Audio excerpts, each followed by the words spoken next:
Donc cette installation permet de transformer les coproduits de la production de la plus grosse unité de production de Chicon à Nivelles, dont on utilise ces déchets qui préalablement étaient mis sur une dalle pour y retourner sur le champ.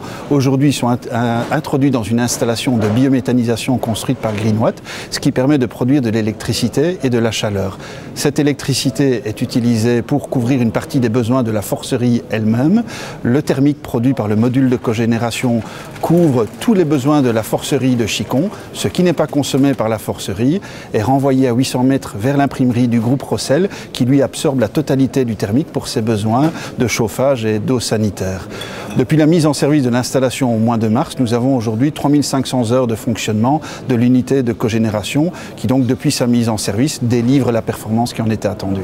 Les soucis ont été plus, je dirais, d'ordre du génie civil, du métier traditionnel du bâtiment, quelques imperfections, mais au niveau de la performance de l'installation, nous sommes tout à fait satisfaits puisque aujourd'hui on atteint largement les performances attendues en termes de rendement électrique et de rendement thermique. Alors le melon, ça ne se fera pas en Belgique, enfin qui sait, peut-être un jour, donc ce sera dans le sud-ouest de la France. Donc on a signé un contrat avec le plus gros producteur de melons, la société Boyer, installée près d'Agen dans le sud-ouest de la France. Et pour cette société, donc nous allons sur un process équivalent à ce qui a été fait à Nivelles, transformer en biogaz les coproduits de la production de melons avant tout, mais également d'autres fruits, pour produire du biogaz, lui-même brûlé dans un module de cogénération et valorisation du thermique, là 100% sur le site, pour faire le nettoyage et l'hygiénisation des palox, qui sont ces bacs qui assurent la logistique entre le champ, le verger et l'usine, qui se doivent d'être nettoyés, hygiénisés à chaque rotation. Donc cette installation est en cours de construction actuellement et devrait être mise en service à compter de l'été 2011. Il y a un projet de législation qui est passé en première lecture au gouvernement wallon.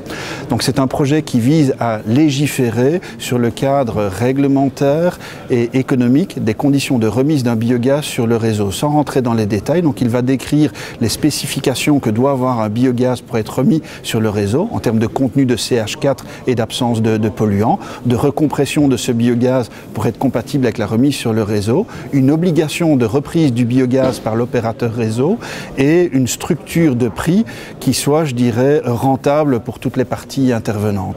Et ça, c'est très intéressant pour le futur du biogaz parce que pour des installations qui devront avoir une certaine taille pour que ce soit rentable, on a là probablement l'opération la plus rentable pour valoriser le biogaz produit par des technologies telles que les nôtres. Ça peut poser des problèmes effectivement, donc ça va dépendre de la proximité du point d'injection du biogaz et du type de conduite. Est-ce que ce seront des conduites basse pression ou haute pression? Je dirais que d'un point de vue technique, c'est plus là qu'il va y avoir les contraintes, donc d'éviter des variations sur le réseau.